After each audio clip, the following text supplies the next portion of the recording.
Hey there people, so today I am bringing you my complete Ranger class loadout guide from the start of the game to the end. I'll be telling you the best class specific armor and accessories for a Ranger player at all stages of the game on all platforms.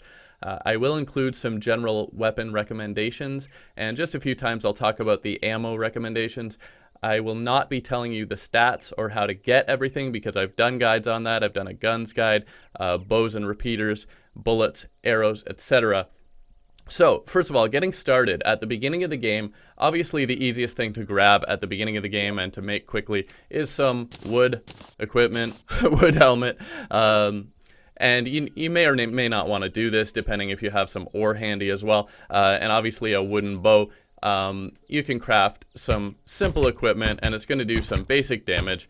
Obviously at this stage of the game as well, the early wood and ore based armors are not class specific. They don't give you bonuses for just ranged weapons, so you can use whatever type of weapons you want at this point. You can mix and match your classes.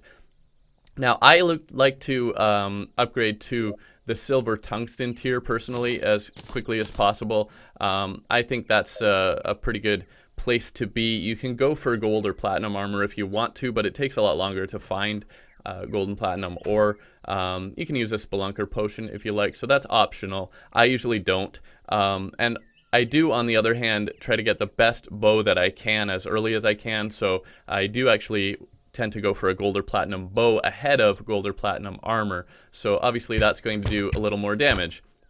And you can see the difference there. I've about doubled my damage output, and I find a good offense is sometimes the best defense, so I worry a little less about the defense compared to the offense. Now, speaking of arrows, you can obviously make wooden arrows very easily at the beginning of the game, stone and wood at a workbench.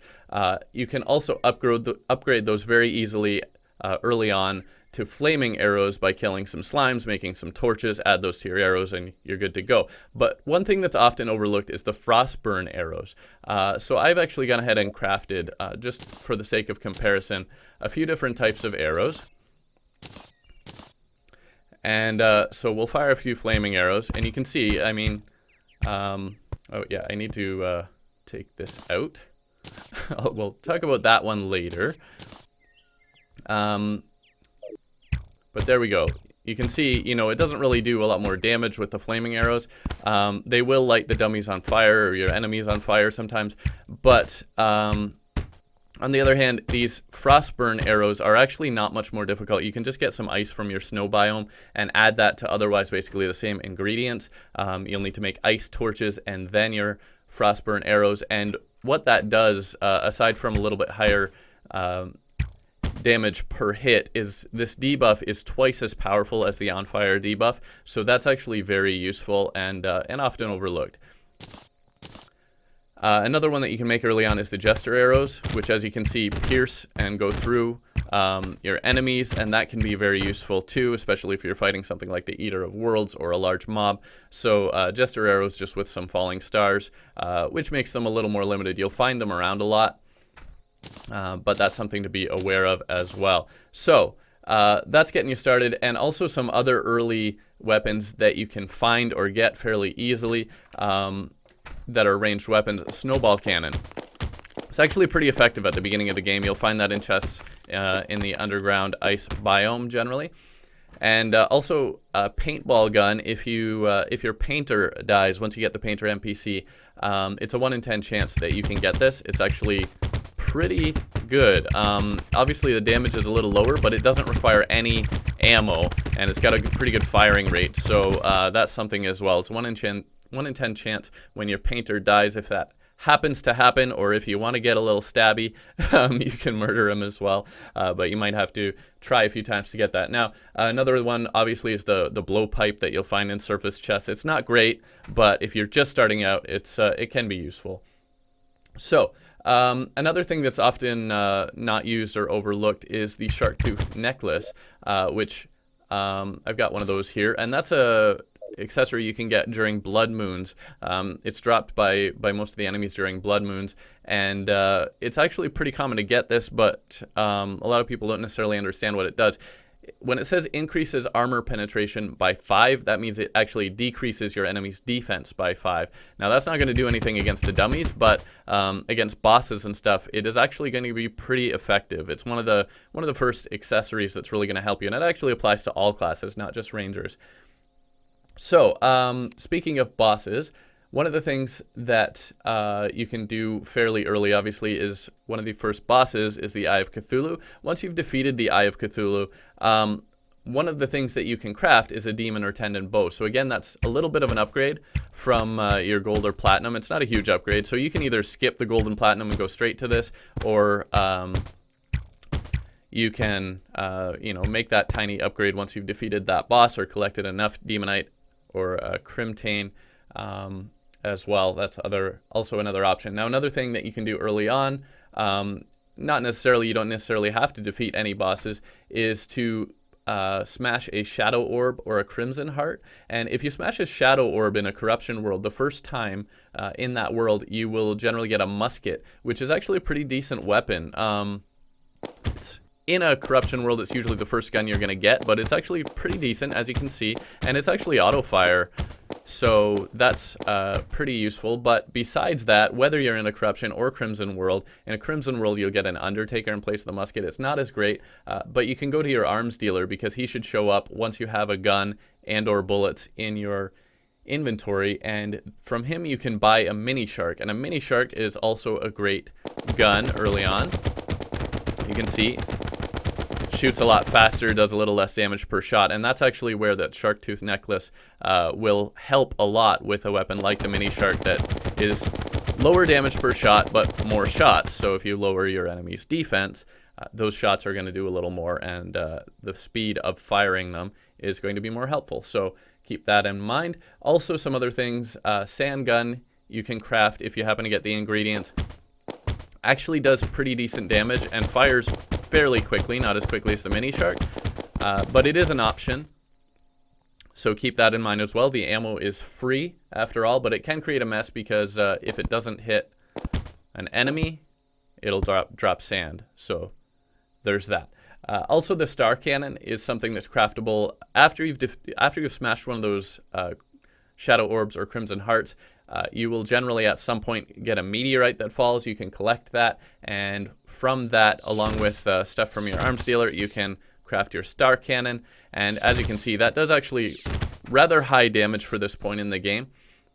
Not only that, it passes through, it pierces lots of enemies, so that can be very useful as well. It's kind of a backup weapon generally, because it uses falling stars as ammo, which are fairly rare. So there's that.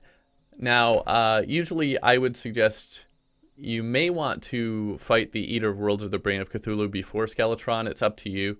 You can go either way, but particularly in Expert, they're actually easier. Skeletron is very difficult in Expert. So once you've done that, once you've defeated the Eater of Worlds or Brain of Cthulhu, depending Corruption or Crimson, you can craft Molten Fury. If you get down to the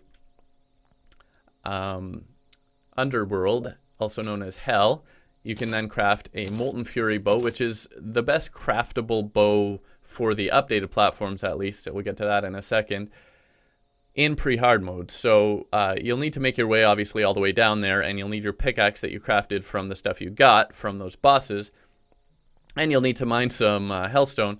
But basically, that's another upgrade from your previous bows. It's going to do a little more damage per shot, and it actually changes wooden arrows into effectively flaming arrows that can light those dummies on fire. So free upgrade to your arrows there, as well as the extra damage. Now, if you are on one of the platforms that is not yet updated, at that point you can also get the Sharanga, which is only on the old gen 3DS, and for now, until mobile gets the update, probably they'll take it away at that point. It's also on mobile. So the Sharanga is actually a very, very powerful bow. It's craftable. Again, I covered that in the bows and repeaters. I'll try to hold off on getting into the crafting too much, because you can refer to that. But the Sharanga is very, very powerful, and will basically carry you the rest of pre-hard mode and well into hard mode if you're not on one of the updated platforms. It converts your arrows into spectral arrows, which inflict the Cursed Inferno, which is normally only available in hard mode otherwise, so you can get that in pre-hard mode on those platforms. Now, once you've defeated Skeletron, you can finally actually specialize as a ranged character, because you can go down to the dungeon and get the ingredients for the Necro Armor. It is the first specialized range set. Each piece increases your range damage. When you put it together, it's a pretty big boost, and when you have the full set, it gives you a 20% chance not to consume ammo as well. So finally at that point you have and you can see the damage does go up a little bit.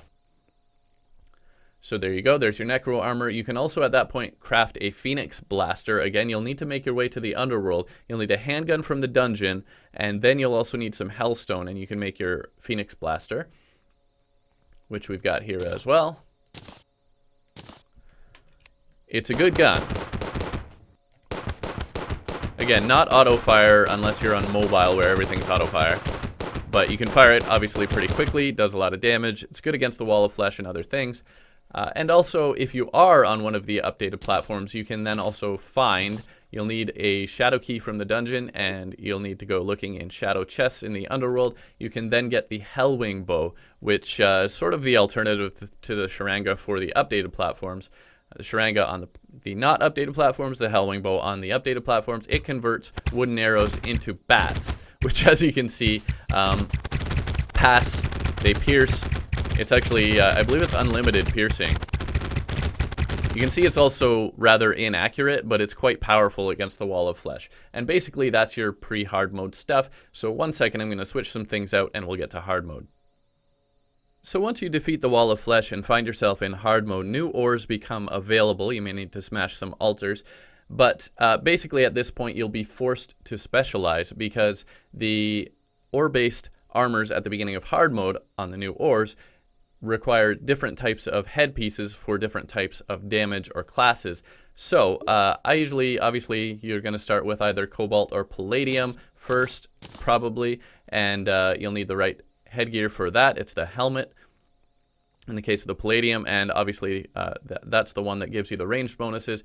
Then you can go on to your mithril or orichalcum, same kind of idea. Now at the point where you get to adamantite or titanium, the third basic ore, it depends actually a little bit which world you're in and your preferences, which way you're going to go, because there's actually a third option available, which is the Frost Armor, and that's my personal favorite.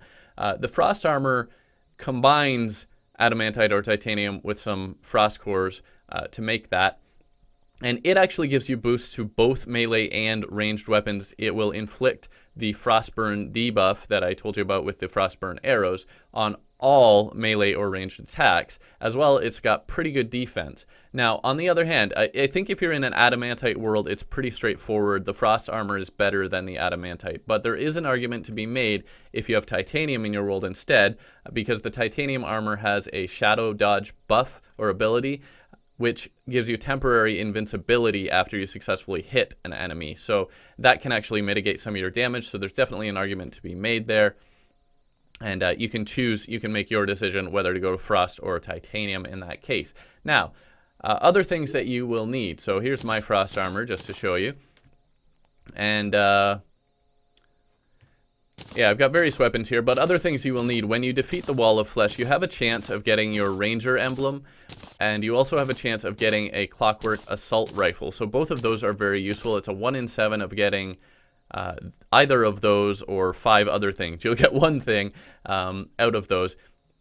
But the Ranger Emblem will give you 15% increased damage, so that's a very useful accessory. Obviously, it's going to increase your damage output. And also, you can get the Magic Quiver, which is dropped by skeleton archers underground. So if you're using an arrow-based weapon, that's also going to increase your damage further. You can stack these. And it increases your arrow speed, as you can see, plus gives you a chance of not consuming those arrows. So those are all very useful. Now, the Clockwork Assault Rifle, if you happen to get it or if you want to farm for it, it's a pretty decent gun. And as you can see, there's the Frostburn debuff that I was talking about. So definitely an upgrade to what you had before. Now, also, you can get various other weapons at this point. So at this point, I find in pre-hard mode, personally, the bows are often better, especially with the special arrows. Whereas in early hard mode, I tend to like the guns a little more, but that's a matter of personal choice and so on. You can also get the Gatligator if your traveling merchant happens to be selling it. You can see it's highly inaccurate here, but if you are on one of the mobile platforms and so on, the way aiming works there, it's not so inaccurate, so it might be more useful there. It's a pretty powerful gun, though, other than the inaccuracy. And also the Uzi, which you can get actually from the beginning of pre-hard mode. It's pretty hard to get, though. It's from the Angry Trappers in the jungle. It's a pretty rare drop, but it is a powerful gun. And I used this for quite a long time. Personally, I actually farmed for it, so certainly I would maybe recommend that. There are also craftable repeaters. As I say, I'm not as big a fan of the craftable repeaters generally in early hard mode, but you know, matter of preference. So I just have a palladium and a titanium just to show you. Obviously, higher tier ores give you more damage output and so on, a little faster and all that as well. Now, depending what platform you're on, the Onyx Blaster is only on PC for now, but it's a very powerful gun if you are on PC. This is craftable from the beginning of hard mode. You can see huge area effect damage with that extra little shot there. So that's craftable. Again, refer to my guns guide for that stuff. The Daedalus Storm Bow, if you're lucky enough to get it, this is dropped by Hallowed Mimics, again, only on the updated platforms. But this is early hard mode arrow weapon, which is very powerful and useful. You can see the arrows fall from the sky instead of from the bow. It inflicts damage over a whole area. It's very powerful against certain things, particularly the destroyer and large mobs and so on. Can be very useful in some situations.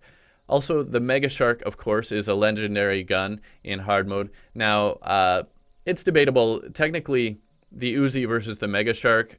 The Mega Shark has a slightly higher DPS, but it's slightly less per shot. So if you're up against a large boss or something, my theory is that the Uzi might be slightly more effective because it's going to overcome their defense a little better. But that's a theory. The Mega Shark will carry you basically through either of those guns. In fact, many of these weapons will carry you through much of hard mode. So the Mega Shark, however, is only available on most platforms after you've defeated the Destroyer. There's an exception for 3DS and mobile because on those platforms you have the Lepus event boss, which can drop Souls of Mite even before hard mode.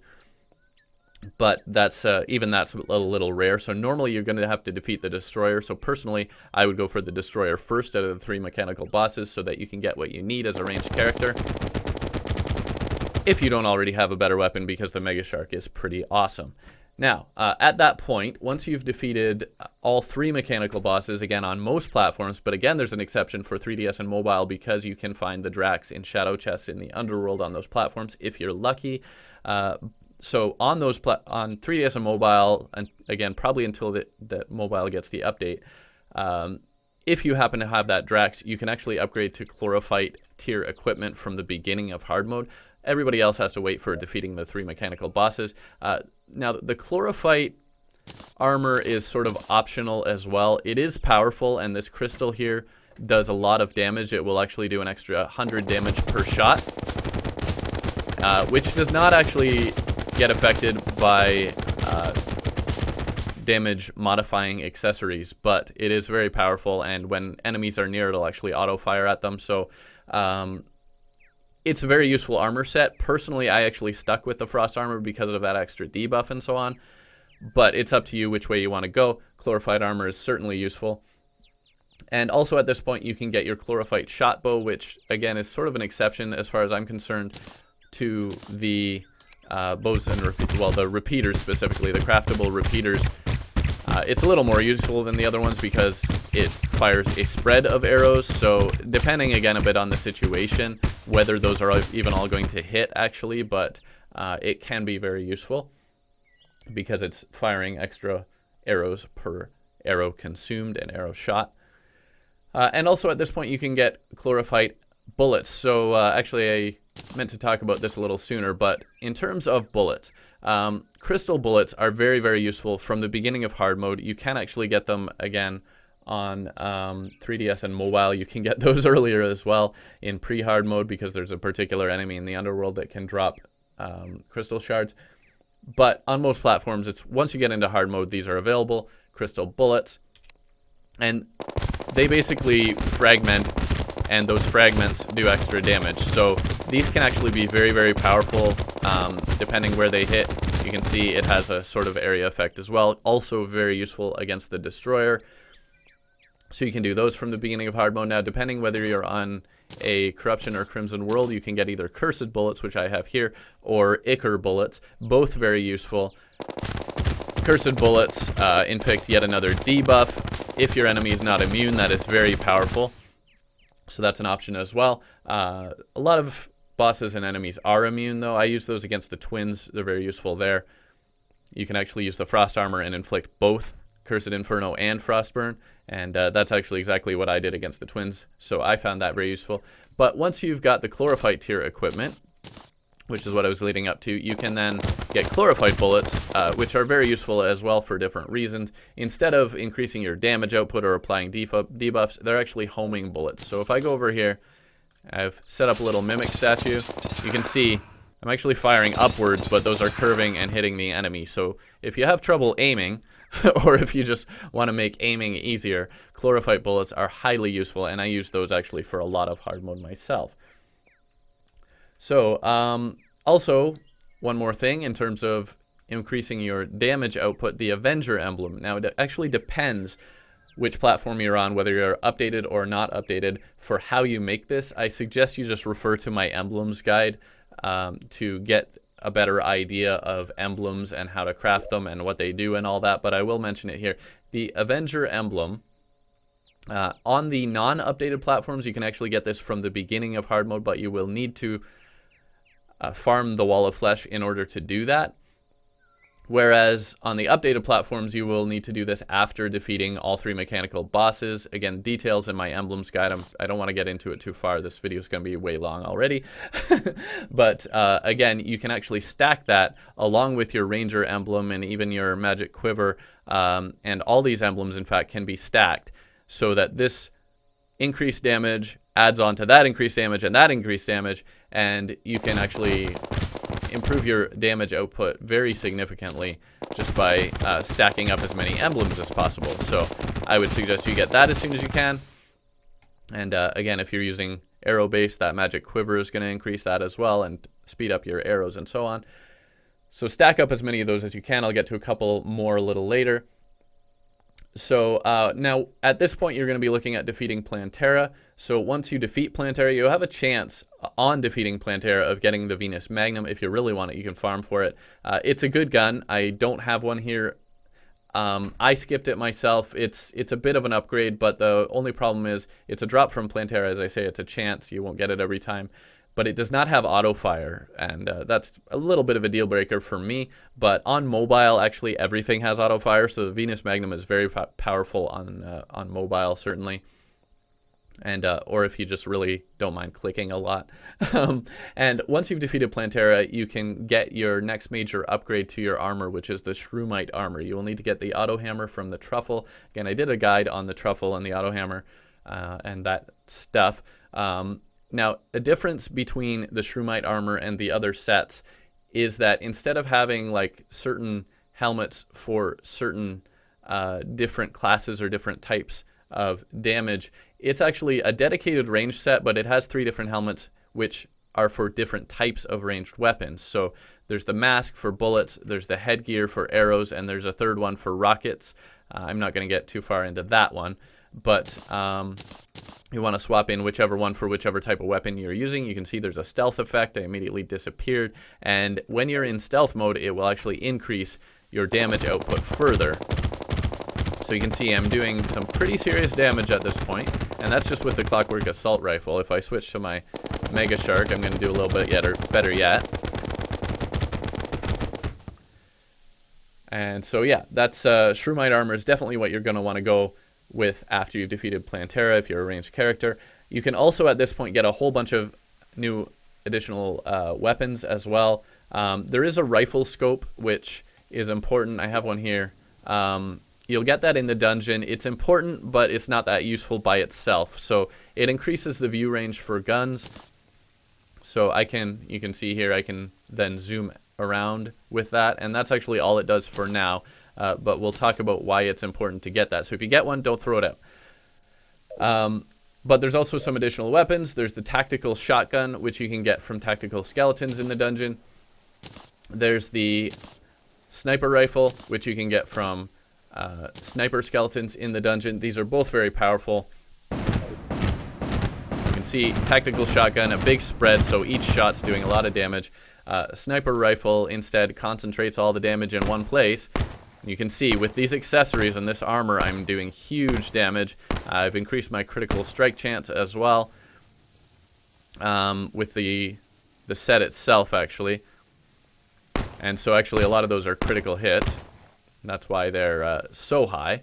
But yeah, sniper rifle, obviously very nice weapon. And also, if you're lucky enough to have a jungle key, you can go down into the dungeon as well and open the jungle chest there and get the piranha gun, which again I don't have here, but you fire one and it basically the piranha latches on to your enemy and does a ton of damage. Can be very useful against large enemies particularly. It will jump around. You basically just hold fire down and it will jump around and kill everything around you. So very powerful. Now at that point, your next boss is going to be the golem. So once you defeat the golem, that's where your rifle scope's going to become really handy. You can craft your destroyer emblem first of all. And so let's just swap that in place of the shark tooth necklace. And a little tip, I like to use my vanity slots to hold extra accessories. That's just something I like to do. So this is crafted from an Avenger Emblem plus a Eye of the Golem. And you can see increased damage and critical strike chance. It does both now instead of just increasing your damage.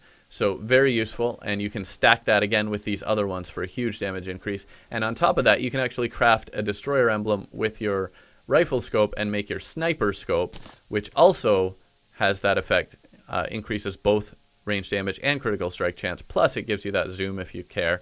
And you can stack that up. You can actually, you'll need to farm the golem to get both, because you can make a destroyer emblem, turn it into a sniper scope, and then make another destroyer emblem. And the destroyer emblem, by the way, is for all types of damage. You can see now I've increased my damage output even more by stacking those all up. So there you go. If you're on a non-updated platform, there's really only a couple things you can do at that point. Now, you can actually do this anytime after defeating Plantera. In fact, you can do the Frost Moon. Actually, yeah, you can do the Frost Moon anytime after defeating Plantera, and you can do Duke Fishron actually anytime in hard mode, but it's going to be really hard. So personally, I would wait until after you defeat a golem. If you want to do it, maybe after Plantera, if you think you're good enough and strong enough, you can do that as well. So the chain gun comes from Santa MK1 in the Frost Moon event. The tsunami comes from Duke Fishron. Both very difficult, but worth it. So chain gun, obviously similar idea to the Mega Shark and so on, but even higher damage output, even higher speed of firing rate. And the tsunami, basically a similar idea to the Chlorophyte shot bow, except that these travel obviously in a straight line. There's a line of arrows, there's more of them, they do more damage, so it's a very, very powerful bow, and probably the best bow if you're on a non-updated platform. Of course, you can get these on both. Now, there are some things that are exclusive to the updated platforms, of course, so let's get to those. Once you've defeated Golem as well, an event that's exclusive to the updated platforms is the Martian Madness event, and in that event you can get the Electrosphere Launcher, which is pretty cool. It's the only launcher I'm really going to mention here because it does this. And as you can see, basically how it works is it will create these spheres at the point where your cursor is or where it hits something. So if my cursor is over past the dummies, it's just going to stop at the first one it hits. Obviously does massive, massive damage, and no matter what rocket type you use, it does not destroy blocks, and it will not hurt you. So you can walk right into that, you're not getting hurt. So obviously that's one place where you might need the third helmet for your Shrew Mite armor, because that would increase that damage output even more. The only downside to this is that those spheres, of course, don't move. They just stick in place, and obviously there's a limit to how many you can have out at a time. It's very useful against like incoming waves of enemies. You can just put one in front of them or where they're spawning or whatever, and they're going to walk into it and they're going to die. But fast-moving enemies, it's going to be a lot tougher. So that makes it a little harder against most bosses, unless you can basically lure them into those spheres. That's where it can do massive damage, but because it doesn't move and it just sits in one place, it's only if they're in one place that it's going to do that massive damage. So there's that. Now, at that point, you're going to be looking at defeating the Lunatik Cultist and beginning the lunar events. So once you've defeated the Cultist, you have 4 pillars. And if you're a ranged character, I suggest you go after the Vortex pillar first, because once you've defeated the Vortex pillar, you can make a couple of awesome weapons. If you don't have your chain gun, this Vortex beater is an excellent alternative, and the Phantasm is even better, so let's talk about those. First of all, the Vortex beater, awesome gun. Similar idea to those other rapid fire guns, but on top of that, you can see it also has occasional explosive grenades, basically, that do some area effect damage as well. So that's actually what I used against the Moon Lord and through the rest of the lunar events before that. That's what I use, but what I actually recommend is the Phantasm, because the Phantasm is simply amazing. It doesn't look like that much right here, but you can see as I hold it down, it fires a little bit faster, and there are some additional effects. So if I use that against a Mimic, if you're real quick, you can see it. It fires a second volley of magic arrows when it hits an enemy. It doesn't work against the dummies, but basically that doubles that damage output you were already seeing. Of course, you can use it with special arrows as well. Phantasm is kind of the ultimate weapon as far as I'm concerned for ranged characters. Now, there is another one. When you defeat the Moon Lord, there's the SDMG, which is also very, very powerful. Oh, and we're going to need to get to using this. SDMG, again, another big upgrade to the guns. Basically just another very rapid fire gun. And also once you've defeated the Moon Lord, you can get the Vortex Armor. And Vortex Armor is basically just the most powerful armor set on the updated platforms. It's going to increase your damage output and so on. And actually it has an additional little ability here, which is stealth mode. You can double tap down and you enter stealth mode. You move slower, but your damage output is increased considerably. Rather than interrupting, the Blood Moon's kind of helping at this point, am I right? Okay, so yeah, basically there's all that, and then one more thing yet, there's the ammo. So there are Luminite bullets and Luminite arrows. Both very, very powerful. You can see they pierce all the way through. In fact, both of them do that. The bullets and the arrows both have that piercing effect. The arrows actually have an additional effect on top of that, which is where we really massively increase our damage output. The Phantasm pairs very well with Luminite arrows, and as you can see, the Luminite arrows actually have their own secondary firing effect. So you're not even going to see a Mimic if I fired at one of these.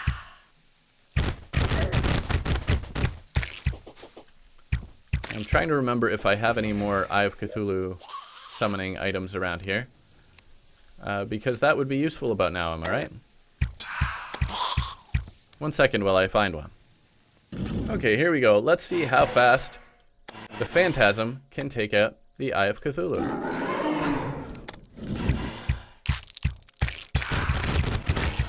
Oh, there you are, Eye of Cthulhu. Oh, and you're dead. So there you go. That's basically your ultimate loadout right there.